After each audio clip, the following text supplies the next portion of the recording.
Okay, what's up? You talking back on the video. We're going to come up with the book again, the Book of God, and encyclopedia of proof that the black man is God. Okay, and we're going to start off right here. Chapter 1 is God is spirit. So we know about the verse John 4:24. Alright, so it says once again, spirit is energy. It says the hallmark of the major Western religions, Judaism, Christianity, and Islam, is their belief in God as an immaterial spirit, detached and having no connection with any physical body. The above referenced verse from the book of John has been the Christian world's scriptural proof that God is in fact a formless spirit, not a man. And though we concur 100% with John 4:24 for God is spirit, we believe the Christian world has greatly misunderstood and misinterpreted this most revealing scripture. The proper interpretation of this verse depends on our understanding in its original context. The literal translation of both the Greek pneuma and Hebrew ruach words here rendered spirit is breath or air. This breath or air in motion is, according to the ancients, the intricate life force which animates all things. It is the prana of the Hindus and the ba of the Egyptians. Wade Nobles, in his African psychology, describes the ba. It says the ba was the second of 7 divisions of the psychic nature. It represented the transmissions of the breath of life. The ancients believed that there was only one power, which was symbolically represented as, quote, the breath, and that this power of breath was transmitted from the ancestors to the descendants. The ancients believed that this power or energy has always existed and will always exist. The Ba was the invisible source, like electricity, of all visible functions. The Ba was in effect the vital principle which represented the essence of all things. This breath of John 4:24 is therefore the intricate essence of all material reality. Webster's ninth edition defines air as breath or the gaseous mixture surrounding the earth. A gas is loose. A gas is a loose assortment of various types of atoms.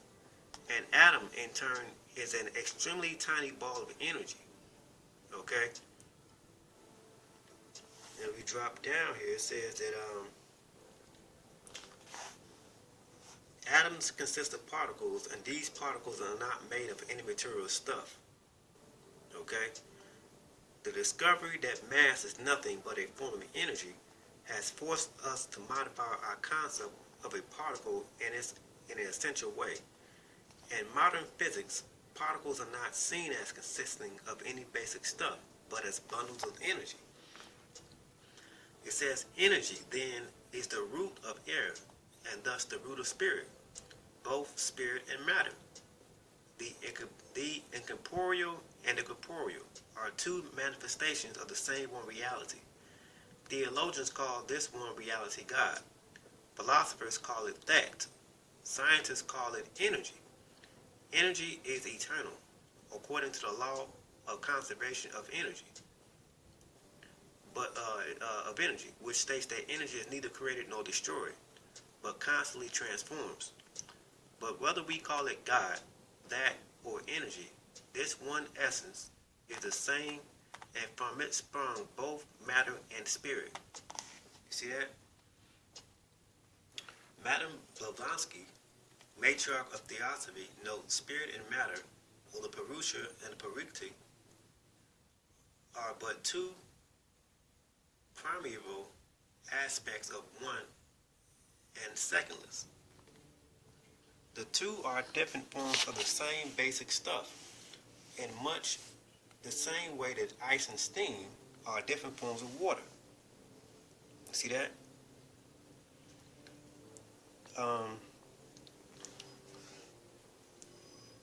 It says this one reality energy manifests itself through spirit, and spirit manifests itself through matter. So this is talking about us. This is talking about the elements taking on form. Alright? It says this is indeed how John 24 was intended. The word pneuma was used because it conveyed this meaning of materiality. Grace, Jason in God's world, God's body observes. Scripture does say, of course, that God is spirit, pneuma. But pneuma, in the Greek text at that time, did not necessarily indicate incorporeality as we would expect. In fact, it was sometimes taken to imply the reverse. We can observe this in the Stoic philosophy of the time, where pneuma required corporeality. According to Stoicism, God and the world are composed of the same stuff. The creative fire which rules the universe is pneuma. What is pneuma? Air. Okay? Now, let's go over here. And it says here that the earlier Christians, like the peoples of antiquity, understood that the spirit, as a rule, manifests itself through a material body. This is exactly as taught by the Honorable Elijah Muhammad. He says, materials from the earth give us a body for breath to enter. When breath entered the body, it made a sound, and from the sound I could walk and I could guide myself. The breath of life. Every human being that is born of parents, if it does not breathe the breath that is carrying the earth and that we are all breathing, it won't live. We say it is stillborn, but he, the devil, made you look at it differently. He made you look at breath as something of a spirit or a body we can't see. That's right too. We can't see the air that we are breathing unless we get a microscope. Then we can see the very atom of life in the air. Those atoms of life in the air are the things that give us life. The biggest soul we have is air. The real soul that they preach to you about is your breath. The human soul is nothing but a person's life. It is not something which is separate from body in which we are in. If you study the theological side of it, it only means our breath. This is the soul, our breath. The Bible teaches you when God made man, he breathed into man the breath of life. Then he became a living soul. Now, let's go over here.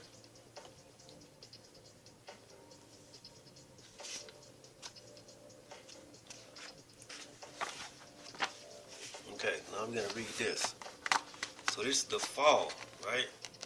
This is spirit, or the breath, or the energy, the air, going into stages to take on physical form.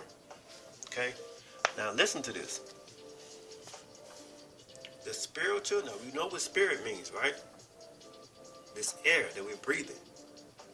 So it says the spiritual and physical lines of evolution are parallel but go in opposite directions.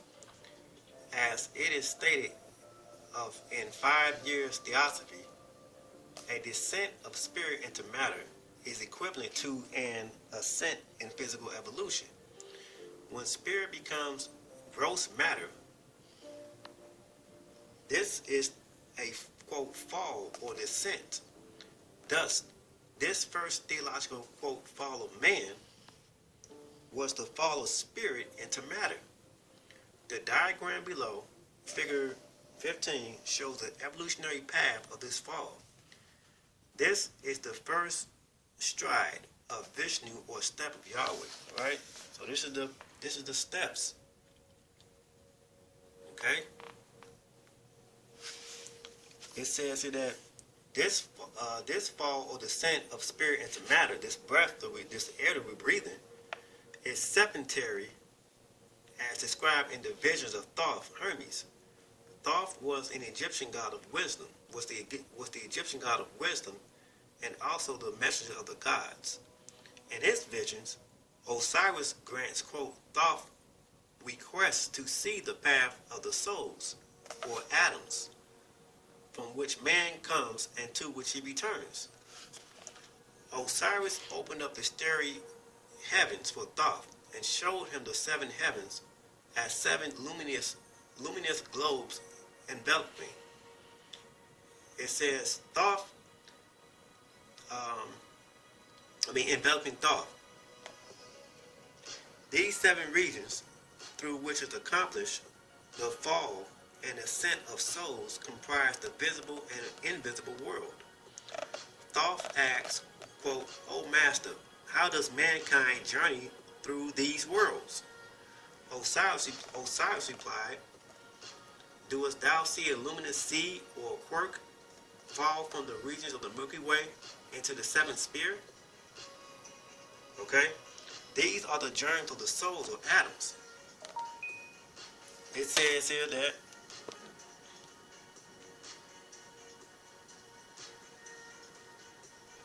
one second. Okay. It says that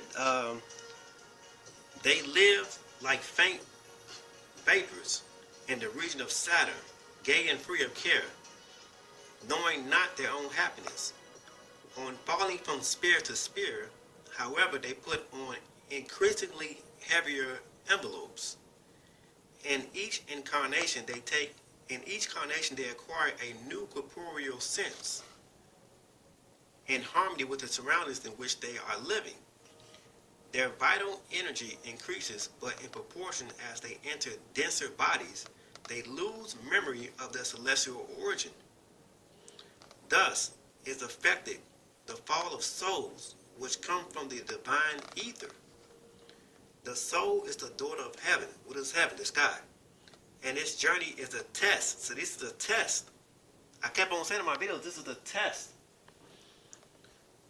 If it loses the memory of its origin and its unbridled love of matter, the divine spark which was in it and which might have become more brilliant than a star returns to the ethereal region, a lifeless atom, and the soul disintegrates in the vortex of gross elements. You see that? So we all started off as this, right? And we came down, and we're in physical form. And once this physical form drops off, it's going to go back to where it came from. Now, listen to this. So now, it says here that the biblical 6 days and the evolution of God. Now, remember, you and God are one and the same. Remember, God is a made-up word. Okay? So we're talking about creation, or the creator, or the essence, right? This is the essence experiencing itself. We are experiencing ourselves. Okay?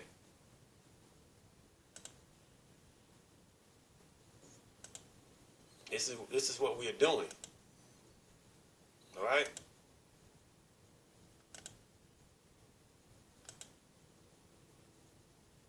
One second.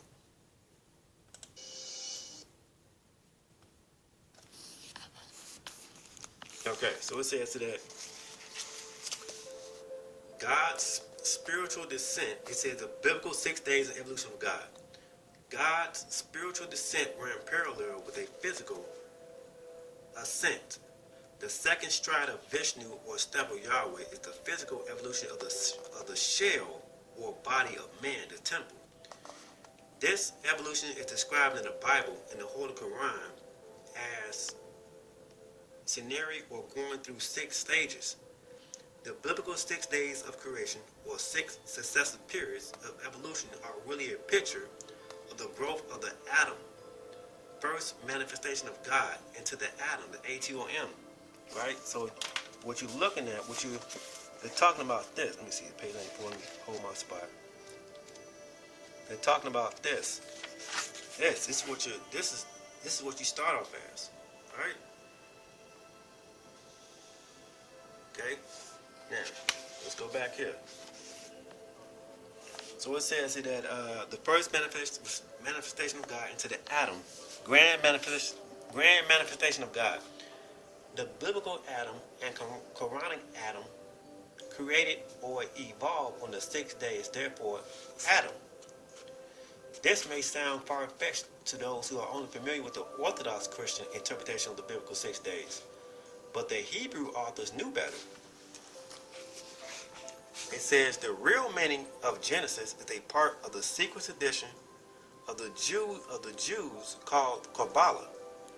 The word Kabbalah means secret or hidden tradition.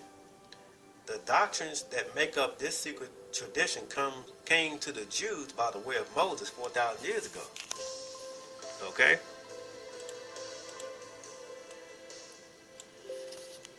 It says here that after years of oral tradition, meaning verbal, after years of oral transmission, the secret doctrine of Israel was codified in books that were to be kept out of the reach of the masses.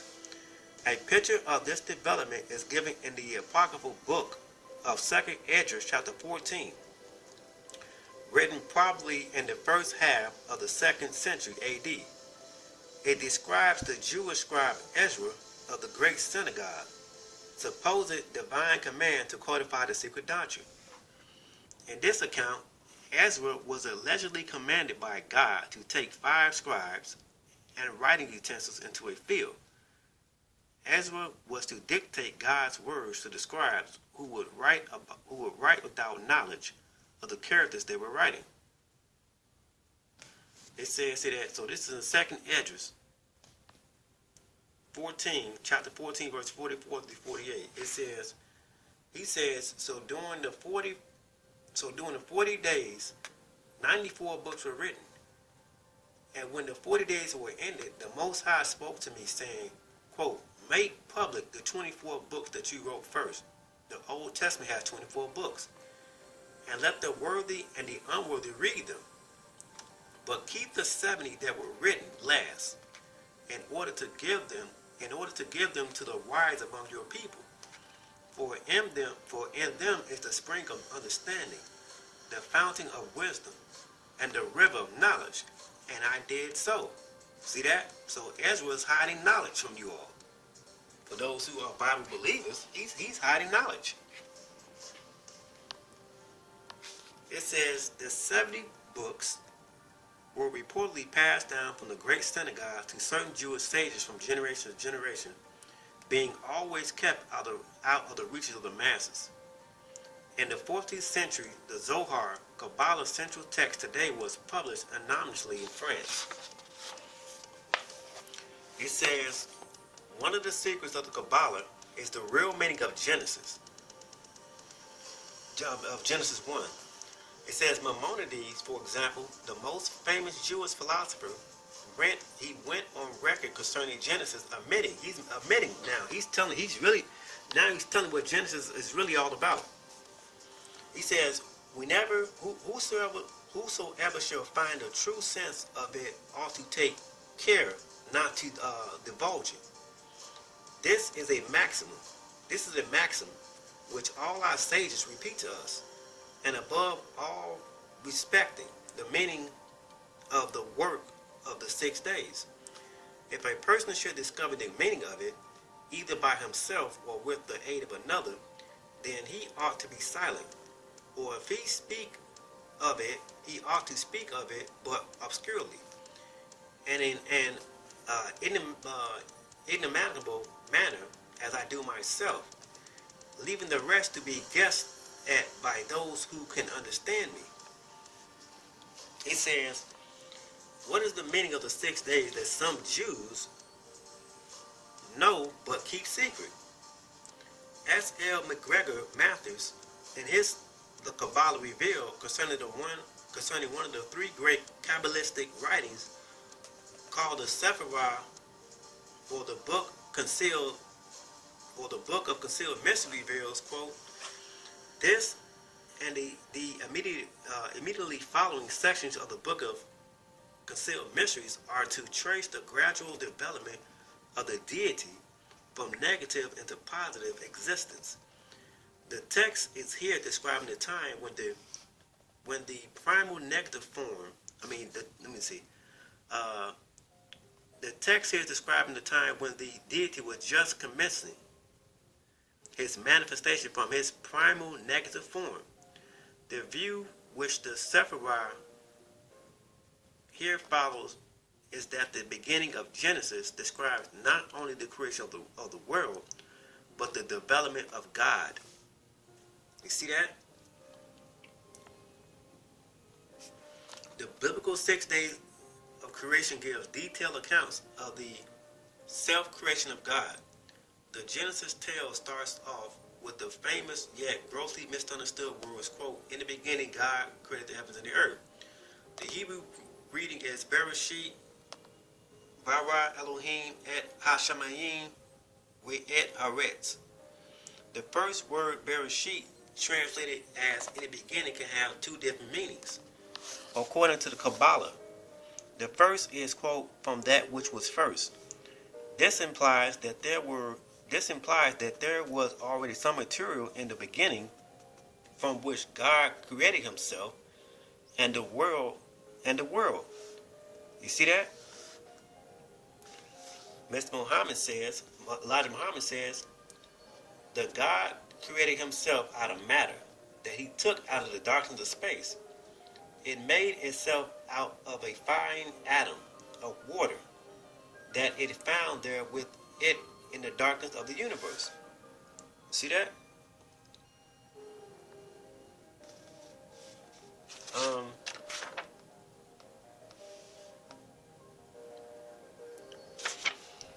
In Egypt, the creator god Atum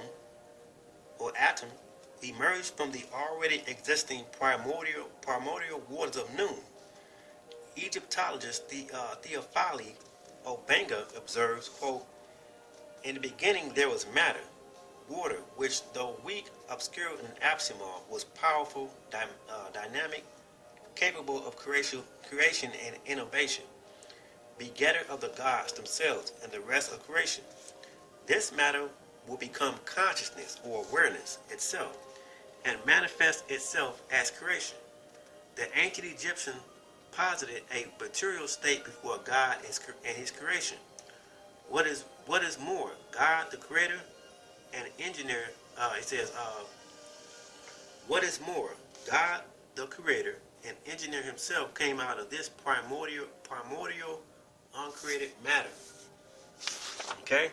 Now, we're going to keep on going. And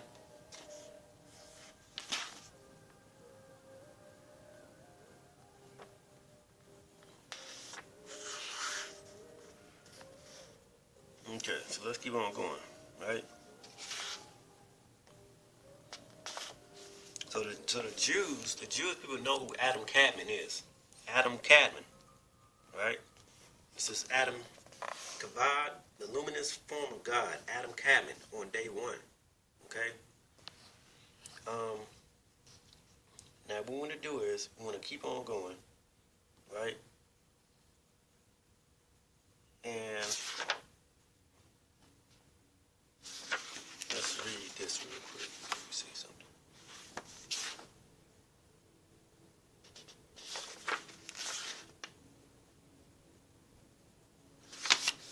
Okay, so let's read this. Okay, so it says that according to the Kabbalah, day one, or the first trillion-year period, saw both the sparkling of the atom and its growth into the first human form God assumed, the brilliantly luminous form. This form consisted of pure light or fire, and is called by the Kabbalistics God's Kabod or glory. This is the dangerously luminous form of God that the ancient tradition said kept scorching the material creation. The accounts regarding the form reminds one of Matt's above description of the universe shortly after the Big Bang.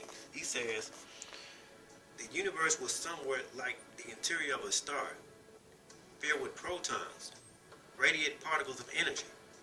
The radiation was so turbulent and energetic that electrons could not stick to nuclei to form full-fledged atoms. As soon as an atom began to form, it was immediately ripped apart by radiation. The Kabbalists associate this fiery form of God with Adam Kadmon and his first of four manifestations. Okay, the association of the light of day. The association of the light of day one with day one, Adam is found in several Jewish sources. According to the Nag Hammadi trait on the origin of the world, it says the first Adam is spirited endowed. Right? You know, spirit means wind or breath, and appeared on the first day. The second Adam is soul endowed, psychosis, or the mind, and appeared on the sixth day, which is called Aphrodite. The third is a creature of the earth, that is the man of law, and he appeared on the eighth, the seventh day. Now, it says here that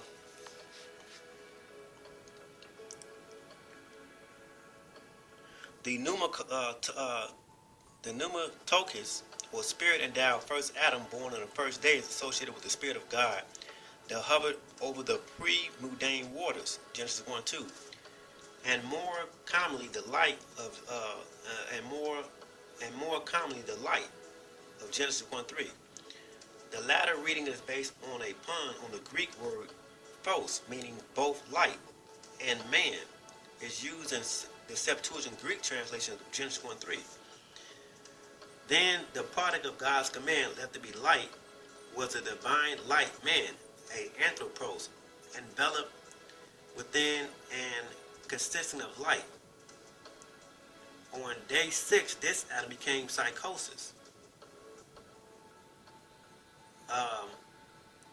Now his body, consisting of all the various anatomical parts of the material body, is yet made of psychic or ethereal substance. Okay? The third Adam is the man molded from the earth, possessing now an earthly body, possessing now an earthly material body. These are all the same Adam during the three different stages of his somatic or bodily development. Okay? In man's first estate, he did not possess a body of flesh and blood. The earthly body, we are told, developed on the Sabbath day from the dust of the ground, and the fleshly body still later. The body of the man that emerged on day one was composed of luminous ether or fire. Madame Blavatsky writes, finally, it is shown in every ancient scripture and cosmogony that man evolved primarily as a luminous incorporeal form. In man's first estate, he is described as being aerial form, devoid of compactness and mindless. His body was not yet material as we know it today, but was ethereal. What is ether? That black stuff. According to the commentary of the book of the Dying Man Inner Spiritual Self, was at that time the outer man. Okay, so it says that the Zohar says of the first of four Adam, Kadmon, when Adam dwelt in the heavenly garden of Eden, he was clothed in a celestial garment, which is the garment of heavenly light, light of that light which was used in the Garden of Eden. Now, let's go over here.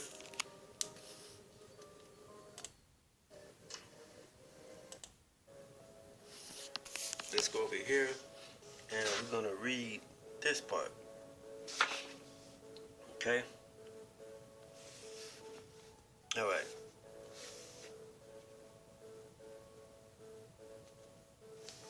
Okay, let's read this part. Okay, so we are dealing with nothing but atoms and chemicals and elements, man. Okay, So it says here that this is talking about the heavens. This heaven just means the sky. When we look up in the sky, that's the heavens. So it says that the Arabic word translated smoke is, what is this word? Dukhan, which means a gaseous mass with fine particles. What was this primordial gas that became the heavens? Shortly after the period of annihilation, a dense cloud of hydrogen and radiation formed. According to astrophysicists, hydrogen, actually hydronic nuclei, electrons had not yet developed, was the very first element that developed in the universe, being composed of just one proton and neutron. Shortly thereafter, helium, with only 2 protons and neutrons, formed from hydrogen. These two account for 99% of all the matter of the universe. The remaining 100 elements make up only 1%. Hydrogen is the basis of all of the matter. 2 trillion years after the explosion, the temperature of the universe dropped, and these hydrogen clouds produced the first generation of stars. In the core of these stars, other atoms were produced by nuclear fusion, in which extremely high temperatures, minimal temperatures of 10 million, K, melded protons and neutrons into the hydrogen atom, producing the periodic table of elements. Stars are the factories of matter and hydrogen. It's the raw material from which matter is produced. The lives of some of the first generation stars ended in a huge explosion called a supernova, which blasted the newly formed heavy atoms into space. The universe on day 2 was a dense cloud of hydronic nuclei and radiation. This cloud is called firmament and heaven in the Bible.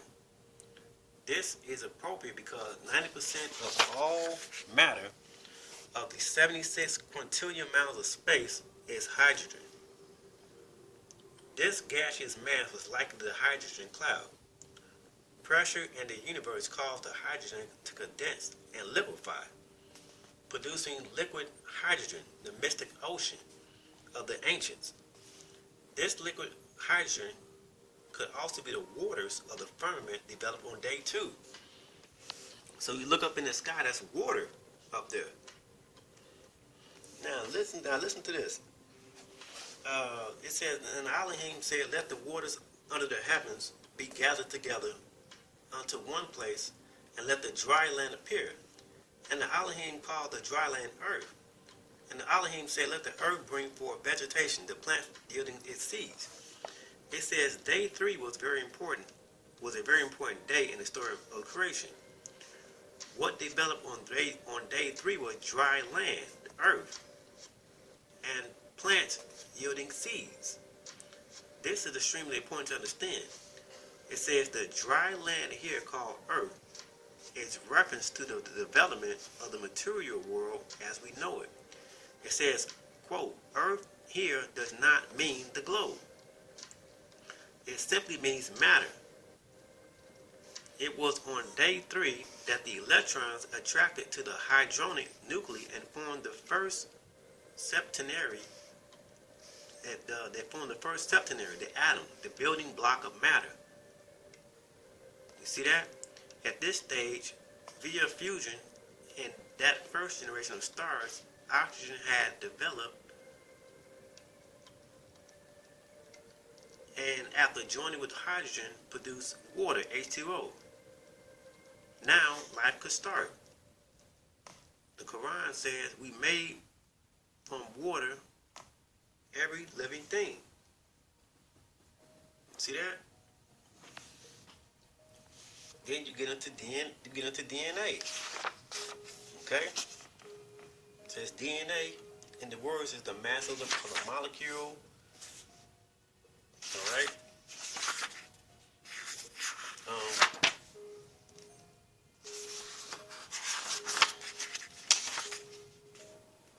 It's the prokaryotic cell. Okay?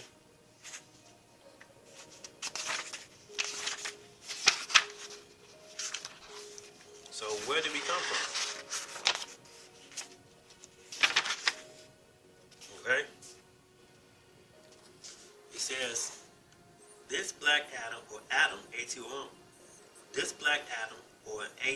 atom, atom, the atom is called cadmium. God-man by the Jewish Kabbalists or Kabbalah. Ahura Mazda by Zoroastrian or Zarathustrians. Marduk by the Babylonians. Atum by the Egyptians. Yahweh by the Hebrews, and Brahma by the Hindus. These created gods are one and the same with the black man who emerged from triple darkness 70 trillion years ago.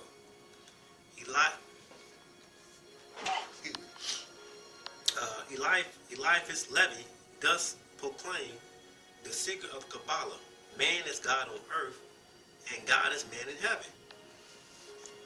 So here's black God surrounded by an aura of light. Just like when you have a piece of paper. You have paper, you have to add color to it. Okay?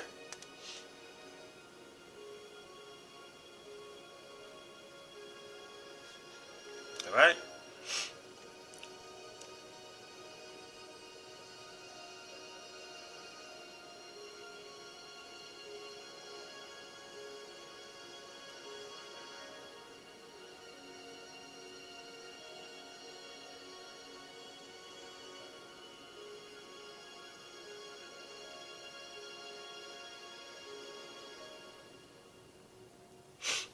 Okay.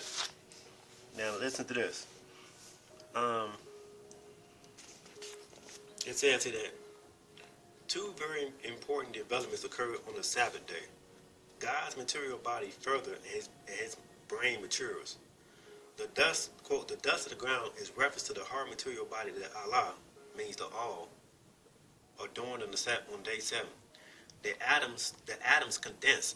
This is called God's descent to earth, and the new body is called God's earthly garment. The Zohar says, quote, the soul, or the atom, and the form, shadow body, when descending on earth, put on an earthly garment.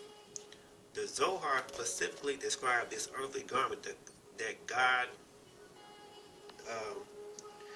the Zohar specifically described this earthly garment that God adorns as his material body. He says Allah's descent onto earth is described in the divine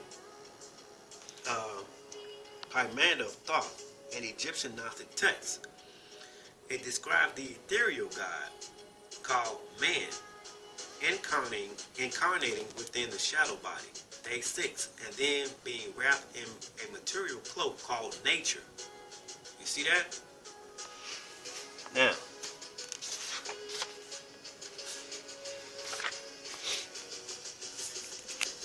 I'm trying to break this down for you all. Okay? 1 second.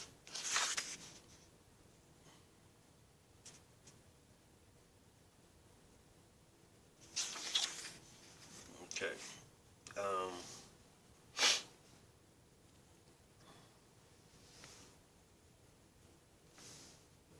Okay.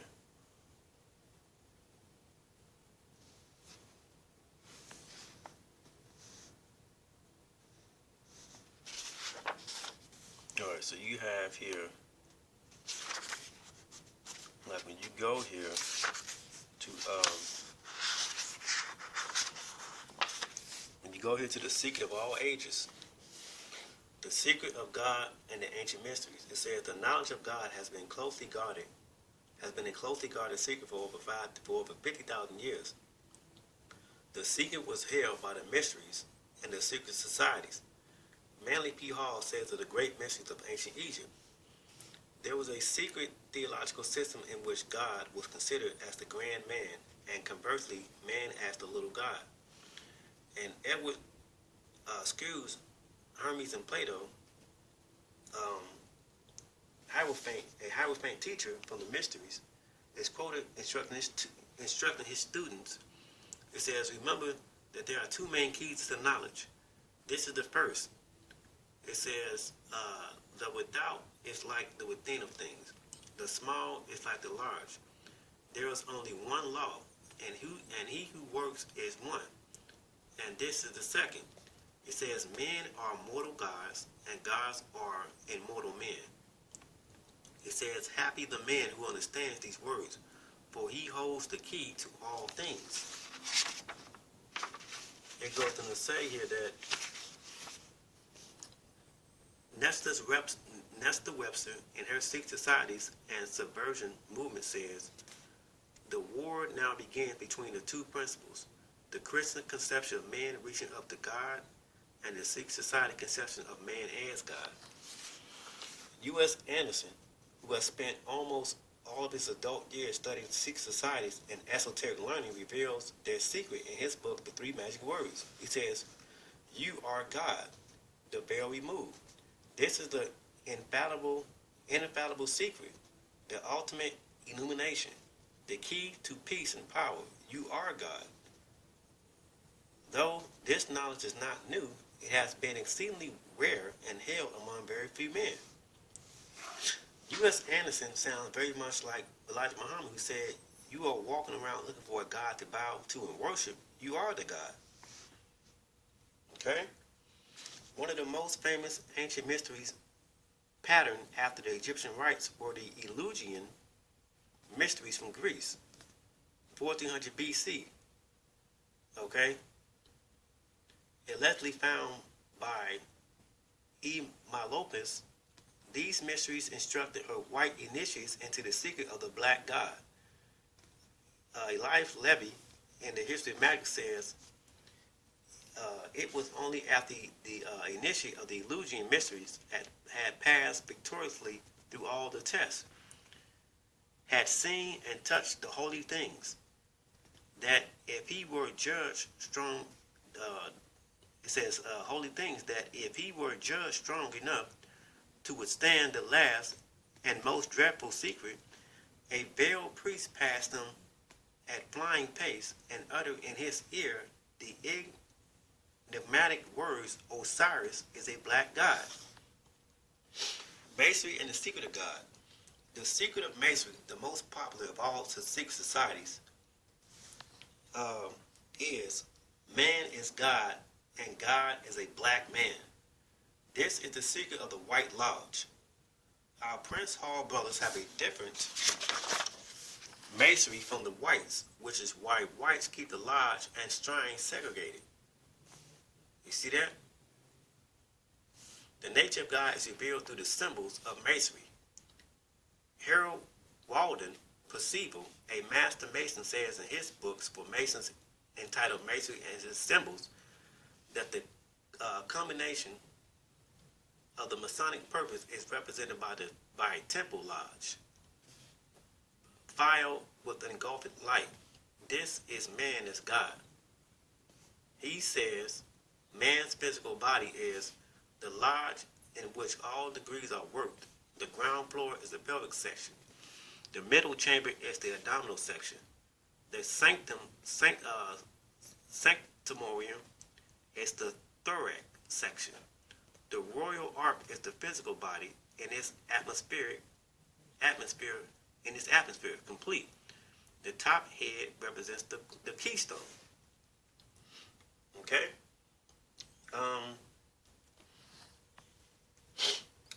We're gonna go here and I'm gonna go right here to the secret of the Vatican. The Vatican knows that the black man is God. Okay? It says the church has many secrets. One of the most important and closely guarded was revealed during an incident connected with a relic of the Apostle Peter. Okay? Peter is considered the beloved of Jesus. As such was he upon whom Jesus founded his church. It says the papal see, or the Pope, is supposed to be the legacy of St. Peter. The Vatican claims him as the founder and the Pope his successor. Peter had a particular chair he sat in that would later become the property of the Vatican, who celebrated a festival in its honor every January 18th. The chair was exhibited for the adoration of the people. In 1662, however, the festival was abruptly terminated. That year, upon being cleaned, it was discovered that engraved on it was a god, thought to be Hercules because he is pictured with what is thought to be representation of the 12 labors of Hercules. Giacomo Bartolini, who was present at the discovery, stated that Pope Clement X rewarded an author for his attempt to come up with a cover story. But the most remarkable discovery was made some years later by the French. Godfrey Higgins recounts, quote, "When the wicked French got possession of Rome, they did not fail to examine this celebrated relic, and lo, in addition to the labors of Hercules, they discovered engraved upon it in Arabic letters the Mohammedan Confession of Faith. The so-called Mohammedan Confession of Faith is Ashudu and Allah, meaning I bear witness that there is no God but Allah, that God, black God, is not Hercules, it is Allah, the original man." Higgins concludes, "I can scarcely conceive a more marked proof of the nature of the secret doctrine of the conclave, the Vatican." So the Vatican knows that the black man is God, but they put up here, they say, "I bear witness that there is no God but Allah, that God, black God, is not Hercules, he is Allah." Now, so the Vatican knows that the black man is God, but he puts up on display white boy Jesus. He puts up this junk.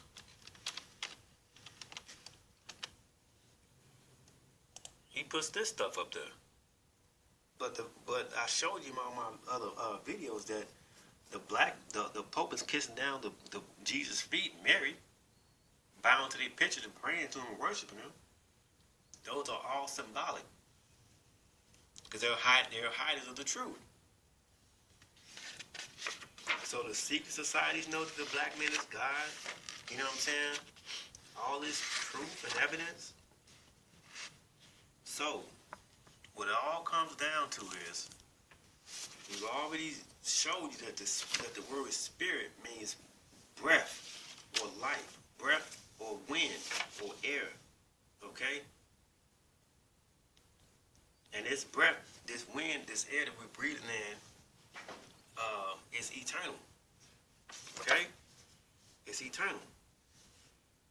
Now,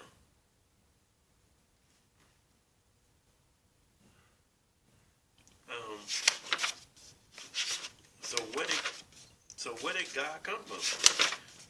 If he didn't come from Earth, where did he come from?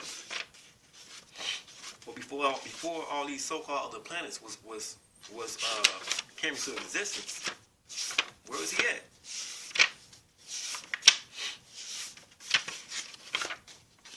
Okay.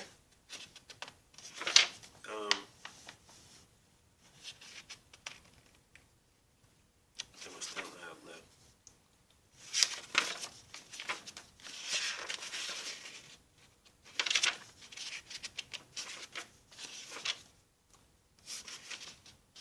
Like here. And Godfrey Higgins,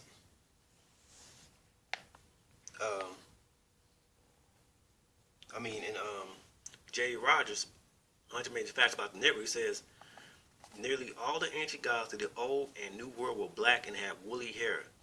From the texture of the hair, I am inclined to assign to the Buddha of India, the Fuji of China, the Zaha of the Japanese, the Quetzalcoatl of the Mexicans, the same and indeed an African or rather Nubian origin. Godfrey Higgins, in his prodigious work Aneclipsis and Inquiry into the Origin of Languages, Nation and Religion, notes also, we have found the black complexion or something related to it whenever we have approached the origin of nations. The alma mater, the goddess Multimami, the founders of the oracles, the men of the first idols, were always black. Venus, so-called planet. Jupiter, so-called planet. Apollo, Bacchus, Hercules, Astaroth, Adonis, Horus, Apis, Osiris, and Amun. In short, all the deities were black. They remain as they were first in very ancient times. So, it doesn't matter what it is. It can be a planet, a star, the sun, the moon. It can be whatever it is. It's black. Because before everything was before everything what we call planets and stuff, before all that stuff came into existence, it was total darkness. Total darkness.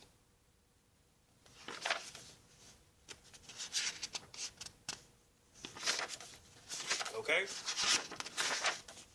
I just showed you that what's name hid the truth. Ezra, he hid the truth. He knew what this stuff was. If he was supposed to be a real life person, he knew what this shit was. Okay?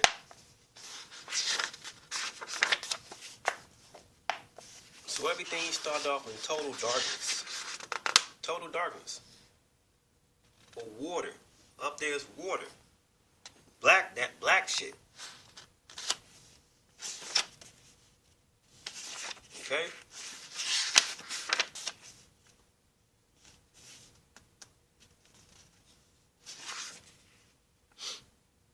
Alright, let's see here.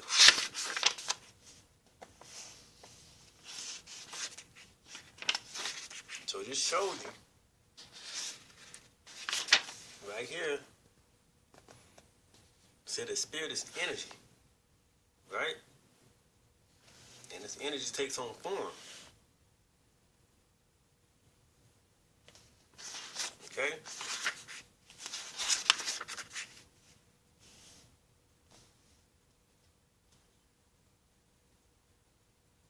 So let's see it down here. As spirit increased in velocity, it acquired more and more mass and became more and more dense. As it reached gamma, the gamma factor, it became frozen in matter. Every particle of matter is imbued with an enormous amount of spirit, which is frozen within. This is why the Eastern religions teach that the infinite all pervades everything and is in everything. The greatest concentration of the Spirit of God is in matter. This is also why we said that earlier that matter is the conveyor of the Spirit. Energy equals mass. Okay?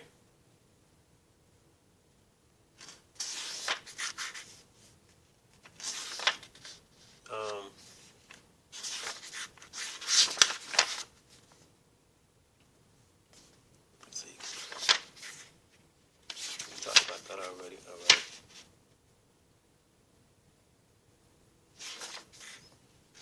Okay.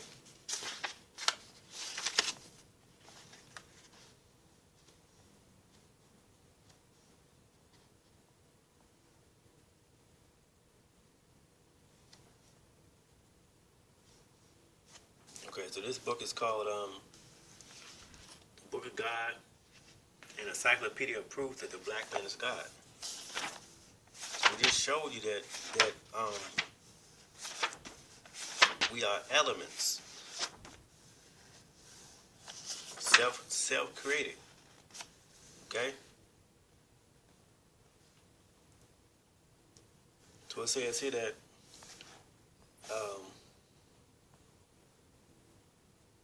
let's see.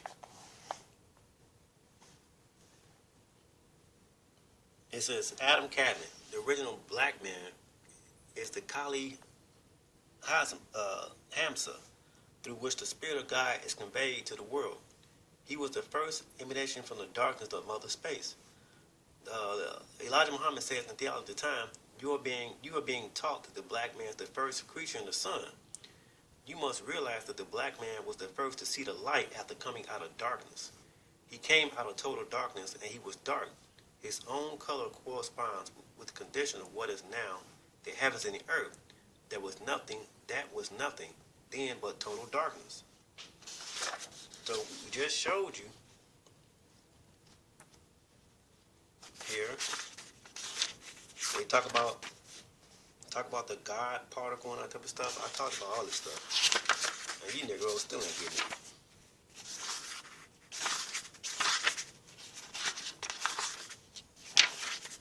So you read these stories. These are the elements taking on creation. This is the universe taking on creation, taking on form. It's evolving. It's self-evolution.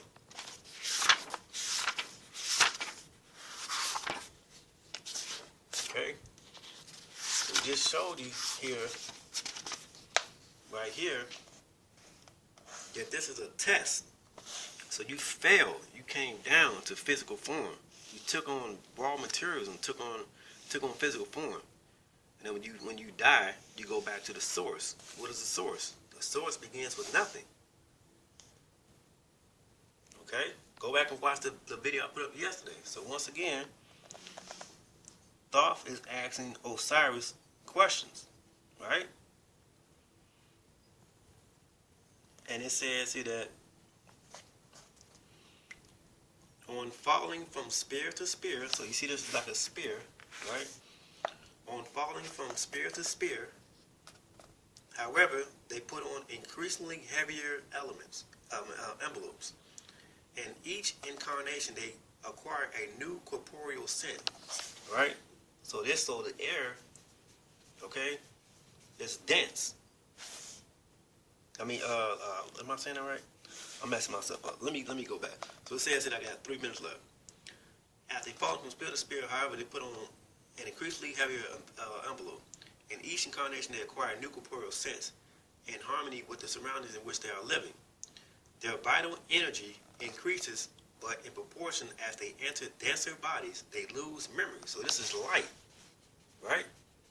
And it's becoming denser and denser. Now it's beginning its origin where it came from. And it says that, but in proportion as they enter denser bodies, they lose memory of their celestial origins. Thus is affected the fallen souls which come from the divine ether. The soul is the daughter of heaven, or the sky, and its journey is a test. It's a test.